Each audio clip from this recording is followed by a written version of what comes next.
You ask Tiger to solve. This deals with linear equations with one unknown.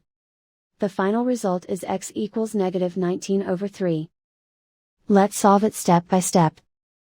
Group all constants on the right side of the equation. Subtract 41 from both sides. Group like terms. Simplify the arithmetic.